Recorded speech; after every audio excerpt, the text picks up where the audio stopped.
రాజ్యాంగ రూపశిల్పి అంబేద్కర్ 125వ జయంతి వేడుకలను ఘనంగా నిర్వహిస్తామన్నారు ఏపీ పీసీసీ చీఫ్ రఘువీరారెడ్డి.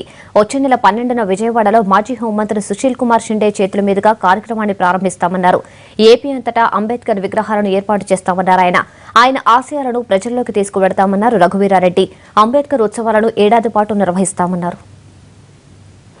అట్టడుగు వర్గాల వారు అందరితో సమానులు కావడానికి ఏ చర్యలు తీసుకోవాలి అని ఏవైతే తన ఆలోచనలను రాజ్యాంగం ద్వారా లేక ఆ రోజు కాన్స్టిట్యూంట్ అసెంబ్లీ ద్వారా వారి అభిప్రాయాలు చెప్పారో వాటినన్నిటిని కూడా నిజాయితీగా కాంగ్రెస్ పార్టీ ఏ విధంగా అమలు చేస్తూ వచ్చింది అంటే అంబేద్కర్ గారు కాంగ్రెస్ పార్టీ ఈ దేశంలో ఉన్నటువంటి అణగారిన వర్గాలు అందరికి కూడా ఏ విధంగా భావ సారూప్యత ఉంది, ఏ సత్సంబంధాలు ఉన్నాయి, ఆలోచన విధానం ఏమి అనేటువంటిది వీటిని కింది స్థాయి వరకు అందరికీ అర్థమయ్యే రీతిలో తీసుకెళ్లేటువంటి ఒక పెద్ద ప్రయత్నాన్ని కాంగ్రెస్ పార్టీ సైమల్టేనియస్గా చేస్తుంది.